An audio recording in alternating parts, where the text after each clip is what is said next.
दोस्तों हम फिर से लेकर आ चुके हैं आप लोगों के लिए सुबह की सभी ताज़ा और बड़ी खबरें। एक एक कर आपको सारी खबरों की जानकारी देंगे आज देश दुनिया में क्या कुछ हो रहा है। दरअसल दोस्तों सबसे पहली जो बिग ब्रेकिंग न्यूज़ आ रही है, असदुद्दीन ओवैसी का बीजेपी के ऊपर बड़ा हमला।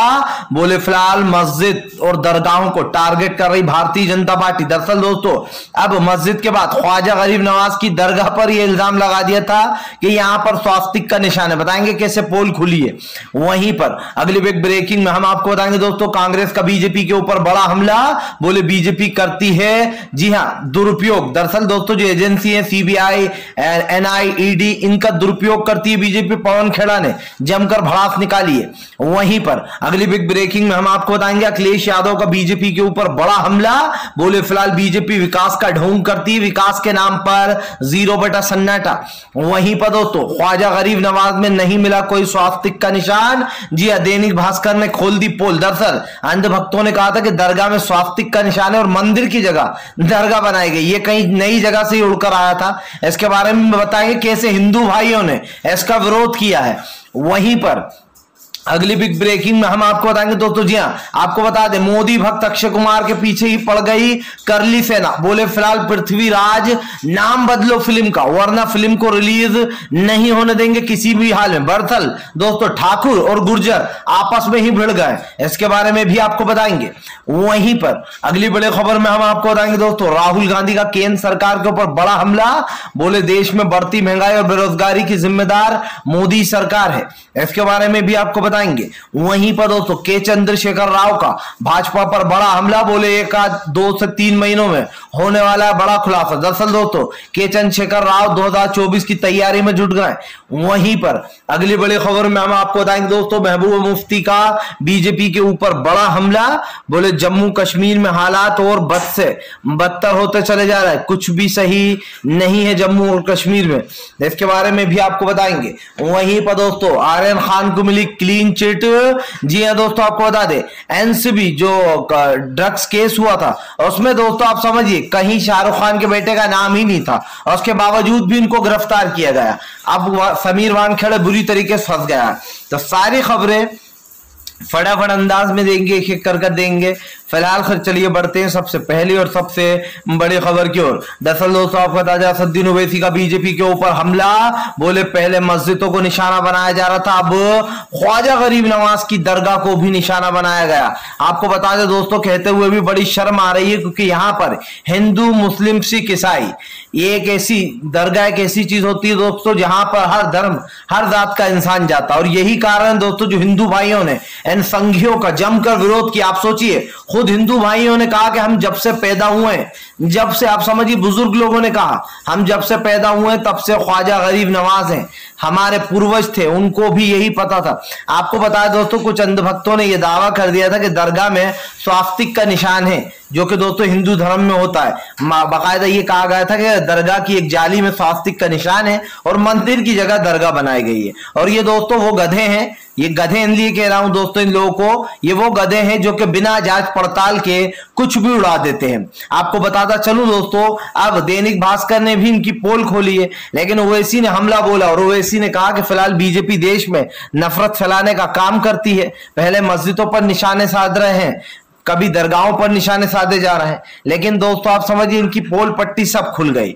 हालांकि वहां पर तो जांच भी नहीं करवा सकते थे, ये इनके बस की भी नहीं थी, नहीं खुलता जब भी, लेकिन दोस्तों फिर भी जानबूझकर माहौल बिगाड़ने के लिए इस तरीके की चीजें की जा रही हैं और बिना जांच पड़ताल के। पता नहीं दोस्तों इनको कहां से कभी चिन्ह मिल जाता है, कभी ये कहते हैं यहां पर शिवजी हैं। आप समझिए ख्वाजा गरीब नवाज दोस्तों जिनको हर एक इंसान मानता है, चाहे वो दोस्तों हिंदू हो मुस्लिम हो सिख हो ईसाई, उनकी दरगाह में हर कोई जाता है अपनी मन्नत लेकर। यहां तक कि खुद नरेंद्र मोदी चादर भेजते हैं बाबा अजमेर शरीफ वाले बाबा को।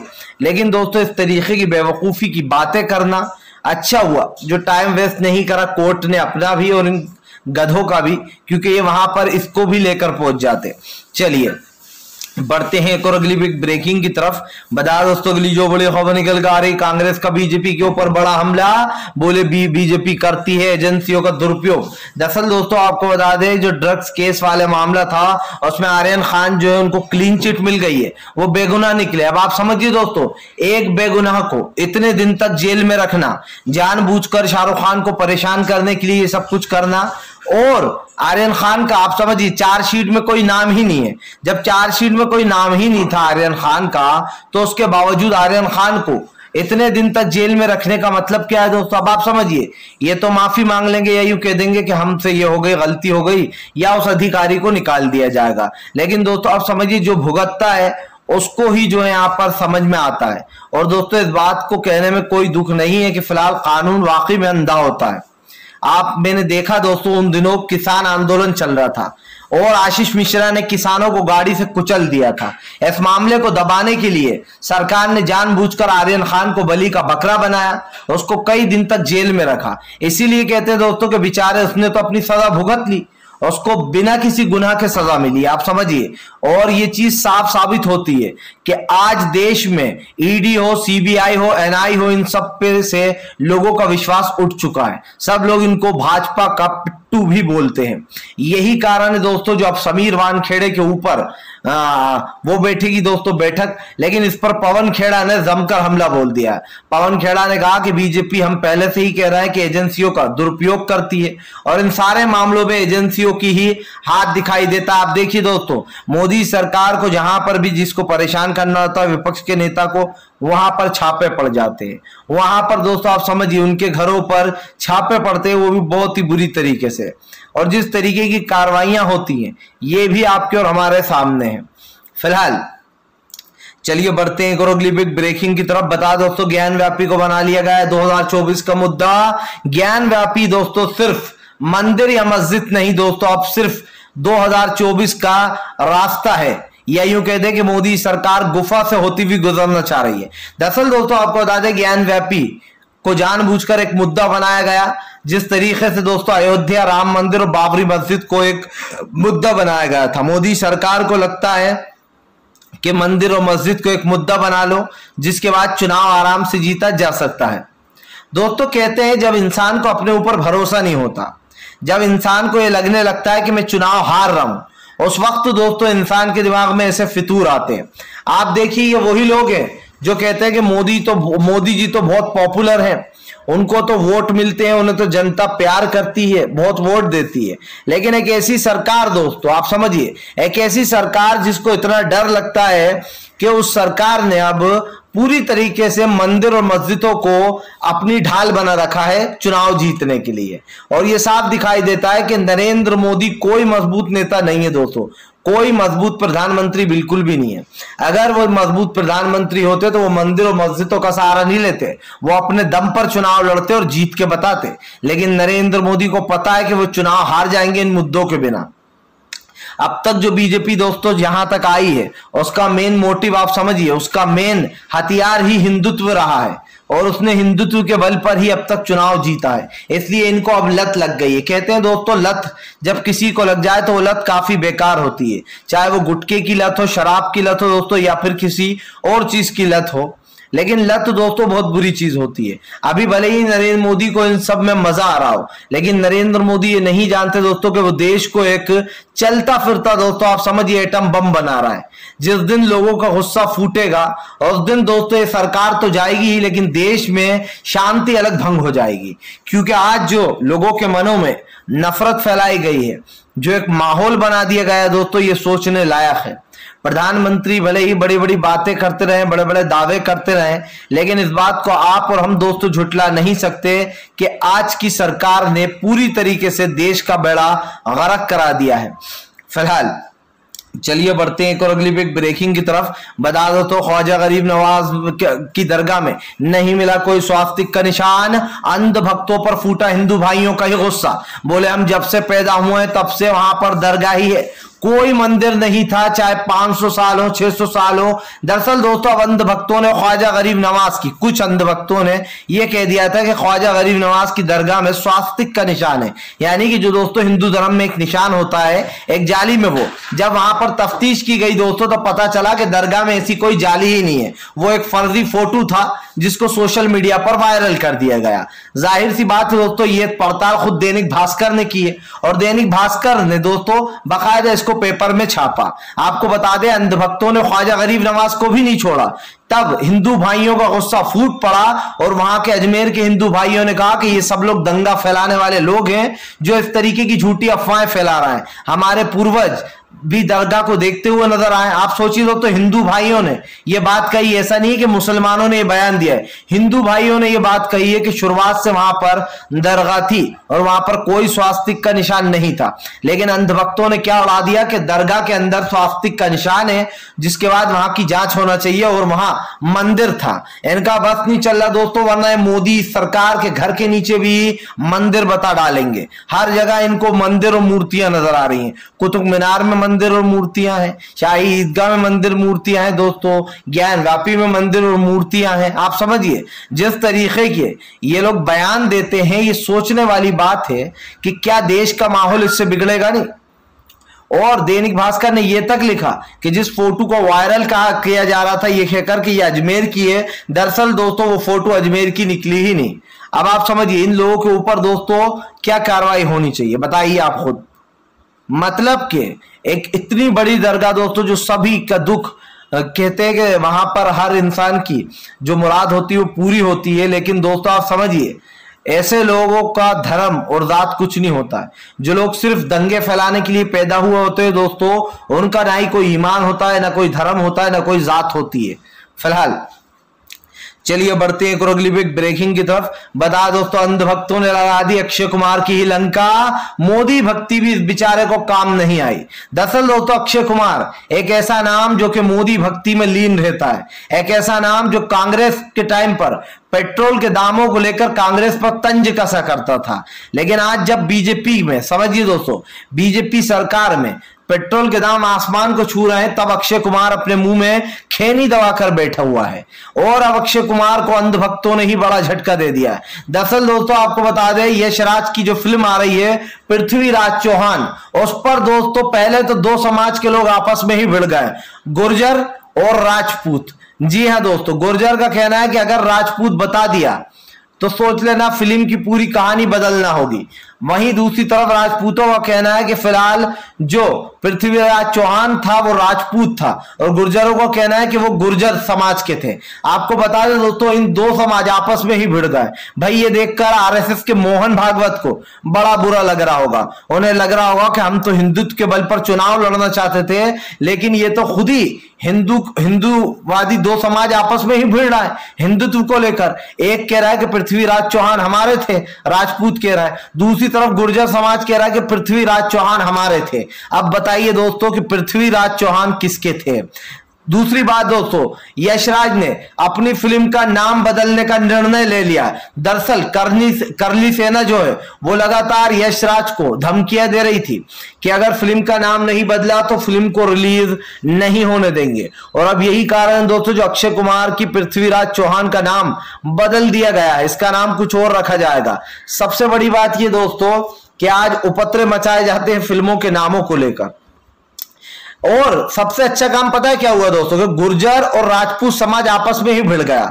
इससे एक चीज तो सामने आ गई होगी अंधभक्तों के कि जिस हिंदुत्व के बल पर ये चुनाव लड़ रहे थे बीजेपी, आरएसएस और बजरंग दल के लोग, ये तो आपस में ही भिड़ गए। अब कहां गया हिंदूवादी इनका प्रेम दोस्तों। ये भी तो दो समाज हिंदू है जो आपस में राजपूत के लिए ही लड़ रहा है। एक कह रहा पृथ्वीराज चौहान हमारा है, दूसरा कह रहा पृथ्वीराज चौहान हमारे थे। अब आप बताइए किसके थे, गुर्जर समाज के थे या राजपूताना थे। सबसे बड़ा सवाल यही बनता है। और सबसे बड़ा सवाल यह भी है कि अंधभक्तों ने अक्षय कुमार को बख्शा नहीं। उन्हें पता है कि अक्षय कुमार मोदी का बहुत बड़ा भक्त है दोस्तों, मोदी सरकार का, लेकिन उसके बावजूद भी अक्षय कुमार कुमार की फिल्म का अब नाम बदल दिया जाएगा। इसे कहते हैं दोस्तों आमदनी 98, खर्चा रुपया। जी हां, मोदी सरकार की भक्ति में अक्षय कुमार यह भी भूल गया कि देश में सभी धर्म जात के लोग रहते हैं और बीजेपी सिर्फ हिंदुत्व को बढ़ावा देती है। दोस्तों इस अक्षय कुमार के भी वो दिन आने वाले हैं जो कि कंगना राणावत की तरह हाल होगा। अभी आप देखिए कंगना राणावत की धाकड़ लोगों ने बुरी तरीके से पीट दी, कुत्ता भी इस फिल्म को देखने नहीं गया होगा। एक जो कुत्ता होता है दोस्तों वो भी इस फिल्म को देखने नहीं गया, क्योंकि ये फिल्म जो थी दोस्तों इतनी बकवास थी कि लोगों ने कहा कि कंगना राणावत की फिल्म देखने से अच्छा हम यहां बैठकर सड़क चलती फिरती सड़क ही देख लें। फिलहाल चलिए बढ़ते हैं एक और अगली बिग ब्रेकिंग की तरफ। बता दोस्तों अखिलेश यादव का बीजेपी के ऊपर बड़ा हमला, बोले विकास सिर्फ सुनाई देता है, दिखाई क्यों नहीं देता है। दरअसल दोस्तों अखिलेश यादव ने योगी आदित्यनाथ को घेर लिया है। अखिलेश यादव को कहना है कि विकास सिर्फ सुनाई दे रहा है, दिखाई क्यों नहीं दे रहा है। दरअसल दोस्तों बीजेपी बार बार ये साबित करने की कोशिश करती है कि उसने उत्तर प्रदेश हो या अन्य जगह वहां पर उसने विकास किया है। जब आपको बता दें ये सब बातें अखिलेश यादव ने सुनी तो उनको गुस्सा आ गया। अखिलेश ने कहा कि बीजेपी सिर्फ देश की जनता को गुमराह कर रही है, इसके अलावा और कुछ नहीं। अखिलेश ने कहा कि अगर बीजेपी में इतना दम है तो पहले वो ये बताए कि फिलहाल विकास दिखाई क्यों नहीं दे रहा है, क्या वो भी मिस्टर इंडिया बन चुका है। आपको बताता चलूं दोस्तों अखिलेश ने कहा कि फिलहाल हवाई अड्डे बिक गए हैं, रेलवे स्टेशन बिक गए हैं, देश की हर एक चीज को गिरवी रख दिया गया है और उसके बाद भी सरकार ये कहती है कि हमने विकास किया है। अजीब सी बात यह है दोस्तों कि विकास ना आपको दिखाई देता है ना मुझे दिखाई देता है। क्या ये विकास वाकई में मिस्टर इंडिया है दोस्तों, या फिर इस विकास की आड़ में बीजेपी आप समझिए लोगों का काट रही है, और इसलिए काट रही है क्योंकि बीजेपी की दोस्तों बुरी तरीके से नैया डूब चुकी है। भारतीय जनता पार्टी की पोल खुल चुकी है और ये पोल इसलिए खुली है दोस्तों क्योंकि जनता बीजेपी का विरोध कर रही है। आप समझिए उत्तर प्रदेश में अगर आप जाकर देखेंगे तो कानून व्यवस्था तो दूर की बात दोस्तों, वहां पर आपको विकास के नाम पर कुछ नहीं मिलेगा और यही कारण है। फिलहाल चलिए बढ़ते हैं एक और अगली बिग ब्रेकिंग की तरफ। बता दोस्तों अगली जो बड़ी खबर निकल के आ रही, ज्ञान व्यापी मस्जिद को लेकर दोस्तों मुस्लिम समुदाय भड़का, बोले जानबूझकर फव्वारे को बार बार शिवलिंग से कंपेयर किया जा रहा है और जानबूझकर हमारे हिंदू भाइयों की भावनाओं को ठेस पहुंचाई जा रही है। आपको बताते चले दोस्तों मुस्लिम भाइयों ने एक बहुत बड़ी बात बोल दी है कि ये सिर्फ राजनीतिक लोग हैं जो कि आप समझिए दोस्तों जो कि राजनीति करने के लिए ये सब कुछ कर रहे हैं। आपको बताता चलूं यही नहीं, यहां पर मुस्लिम समुदाय ने कहा कि वहां पर ज्ञान व्यापी मस्जिद कई सालों से बनी हुई है, 600 साल से, और इस मस्जिद पर आप समझिए सिर्फ मंदिर नहीं था बल्कि वहां मस्जिद ही थी। लेकिन दोस्तों उसके बावजूद भी ये झूठा उड़ा दिया है कि भैया ये शिवलिंग मिल गई है और दिन भर 13 तरह के बाबा मिल गए, जिसके बाद दोस्तों मुस्लिम समुदाय भड़क गया है। उन्होंने साफ कहा है कि फिलहाल फव्वारा है वो हमने सीख भी डालकर देखी लेकिन उसके बावजूद भी ये लोग मानने को तैयार नहीं। चलिए बढ़ते हैं एक और अगली बिग ब्रेकिंग की तरफ। बता दोस्तों अगली जो बड़ी खबर निकल कर आ रही, के चंद्रशेखर राव ने खोला भारतीय जनता पार्टी के खिलाफ मोर्चा। जी हां दोस्तों 2 से 3 महीने में करने वाले बड़ा विस्फोट। दरअसल दोस्तों इन दिनों के चंद्रशेखर राव विपक्ष को जोड़ने में लग गए हैं। आपको बताया जा रहा है कि के चंद्रशेखर राव तीसरे फ्रंट की तैयारी में जुटे हुए हैं। आपको बताता चलूं दोस्तों इस बार प्रधानमंत्री नरेंद्र मोदी को सत्ता से हटाने के लिए पूरी कोशिश में लग गया है विपक्ष, क्योंकि दोस्तों इस सरकार ने न सिर्फ आप समझिए कांग्रेस बल्कि दोस्तों विपक्ष का जीना हराम कर रखा है। बीजेपी खुद तो बड़े बड़े घोटाले करती ही है दोस्तों, लेकिन आप समझिए विपक्ष पर ज्यादा उसका भांडा फोड़ती है और जगह जगह अपनी धौंस जमाती है, राज्यों में अपना कानून लागू करती है। और यही कारण है दोस्तों जब बीजेपी की उल्टी गिनती शुरू हो चुकी है। यह गिनती इसलिए भी शुरू हुई है दोस्तों क्योंकि के चंद्रशेखर राव ने बताया जा रहा है विपक्ष को जोड़ना शुरू कर दिया है। आपको याद हो अब से कुछ महीने पहले ममता बनर्जी ने कहा था कि तीसरा मोर्चा फ्रंट बनाएंगी, अब कांग्रेस के भरोसे नहीं रह सकते, एक बार ममता ने कहा था। और ऐसा लग रहा है दोस्तों कि अब के चंद्रशेखर राव उसी राह पर चल रहा है। अब माना जा रहा है कि के चंद्रशेखर राव ने कई लोगों से मुलाकात की है और वो कई लोगों को अपने साथ जोड़ेंगे। जाहिर सी बात है दोस्तों सीधा सीधा यहां पर अब जो मुकाबला होता वो नजर आ रहा है वो तो तीसरे फ्रंट में और मोदी सरकार में भी हो रहा है। हालांकि इस बात को झुटलाया नहीं जा सकता दोस्तों कि कांग्रेस के पास बहुत सारे विधायक हैं और कांग्रेस की होड़ में कोई और पार्टी नहीं आ सकती। अभी तो हाल ही में तो कोई तीसरा फ्रंट इतना पावरफुल नहीं हो सकता। तो ये मानकर चलिए कि कांग्रेस ही एक ऐसी पार्टी है जो बीजेपी को हरा सकती है और हराने का दम रखती है। फिलहाल वीडियो अच्छा लगे तो लाइक करें, चैनल पर पहली बार आए तो सब्सक्राइब जरूर कीजिए इस तरीके की वीडियो।